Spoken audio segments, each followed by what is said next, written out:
Just in, on Wiretap News. Mr. President, Johannes Petra from Austrian National Television. How are you? You once said that you would end the Ukraine war in 24 hours. You later said that sarcastically. Well, of course it was sarcastic. But you've now been in office for 5 months and 5 days. Why have you not been able to end the Ukraine war? Because it's more difficult than people would have any idea. Vladimir Putin has been more difficult. Frankly, I had some problems with Zelensky. You may have read about him.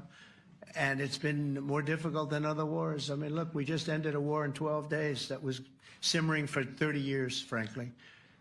We ended Rwanda and the Congo. It's coming to sign the documents. We've already signed basic documents, but they're coming, I think, to the White House on Friday. We ended Serbia was going to go at it.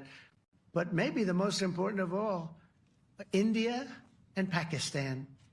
And that wasn't whether or not they may someday have nukes like we're talking about in the Middle East, like we're talking about with Israel and Iran. This is they have nuclear weapons.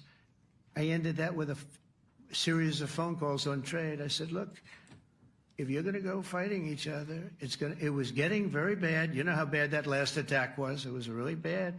If you're going to go fighting each other, we're not doing any trade deal. No, no, no, you have to do a trade deal. I said, we're not doing any trade deal.